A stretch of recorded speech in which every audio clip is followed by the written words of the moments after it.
संपूर्ण विश्व में सत्य, धर्म, प्रेम व अहिंसा का वातावरण निर्मित करना अनोप मंडल का मकसद है।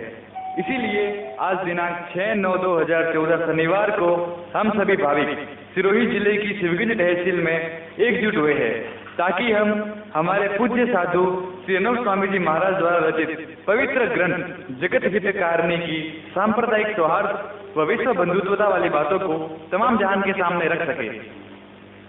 जगत हितकारिणी किताब कौमी एकता को बढ़ावा देने वाली किताब है। यह पवित्र ग्रंथ आध्यात्मिक ज्ञान को व विज्ञान को एक धागे में पिरोने का कार्य करती है। यह ग्रंथ पर्यावरण असंतुलन के कारणों को विस्तार से स्पष्ट करता है। यह ग्रंथ जगत हितकारिणी मत मतांतर के परस्पर झगड़ों को दूर कर हिंदू, मुस्लिम, सिख, ईसाई के बीच दृढ़ प्रीति कराती है। यह ग्रंथ सभी को एक मत में कर आपसी द्वेष को छुड़ाती है। यह पवित्र ग्रंथ हमारे शरीर रूपी पिंजरे का सही ज्ञान करवाकर हमें कुदरत से, मालिक से, परमात्मा से व परमपिता परमेश्वर से जोड़ती है। यह ग्रंथ त्रिगुणी माया से उत्पन्न काम, क्रोध, लोभ, मोह, अहंकार, द्वेष की पहचान करा इससे छुटकारा दिलाती है। इन सभी के अतिरिक्त यह ग्रंथ जगत हितकारिणी हमें उस सच्चाई से भी अवगत कराती है जो आदिकाल अर्थात सतयुग से चली आ रही है व आज तक जिस समय को हमने कलयुग नाम दिया है में भी यह सच्चाई बिल्कुल अस्पष्ट, धुंधली व अविश्वसनीय प्रतीत होती है। उस सच्चाई को बताने से पहले मैं आप लोगों को सतयुग व कलयुग के बीच का अंतर समझा देता हूँ।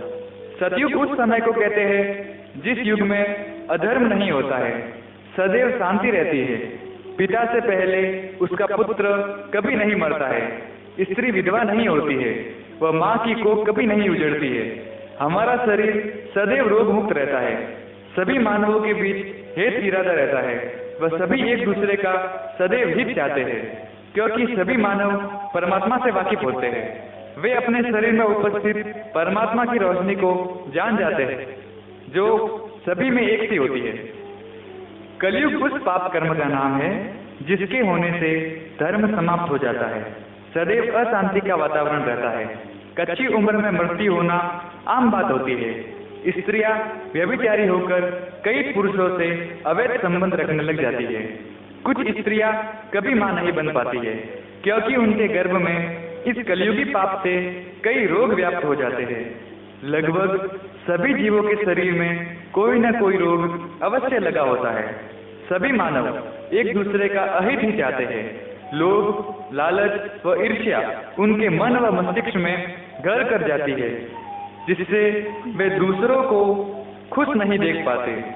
इस कलयुगी पाप के अधिक व्यापक होने से आखिर में मानव परमात्मा व कुदरत की पहचान को भूलकर स्वयं भी पापी व भ्रष्ट हो जाते हैं। सतयुग व कलयुग के अंतर को अच्छी तरह से समझाकर हम साधु श्री अनूप स्वामी जी महाराज के अनुयायी व अनूप मंडल के भाविक आपको उस सच्चाई से अवगत कराते हैं जो जुड़ी थी इस पृथ्वी के सबसे बड़े तांत्रिक रावण से। यह जुड़ी थी भक्त प्रहलाद के पिता राजा हिरण्याकश्यप से। यह जुड़ी थी श्रीकृष्ण महाराज के राक्षसी प्रवृत्ति वाले मामा कंस से। यह जुड़ी थी कौरवों से, बल राजा से, कारुण बादशाह से, पृथ्वीराज चौहान से व आज यह सच्चाई बलवती होकर सौदागर महाजनान बनियों से जुड़ी हुई है। जो हमें इन सभी पात्रों के चरित्रों से ज्ञात हो रही थी वह आज भी हो रही है। वह है राक्षसी विद्या, शैतानी विद्या, इंद्रजाल, जादू चाला, काफिर विद्या या काला जादू अर्थात यह पवित्र ग्रंथ जगत हितकारिणी हम मानवों को इन्हीं राक्षसी विद्या, शैतानी विद्या, काफिर विद्या, इंद्रजाल, जादू चाला या काला जादू वाली क्रियाओं से व क्रियाओं को संचालन करने वालों से अवगत कराती है। ग्रंथ जगत हितकारिणी की शुरुआत में जो इल्तमास दे रखा है उसमें साफ साफ लिखा हुआ है कि यह जगत हितकारिणी किताब साधु श्री अनूप स्वामी जी महाराज ने फायदा ए आम के वास्ते व मेहनत तमाम से बहुत से रुपए खर्च करके तैयार की है।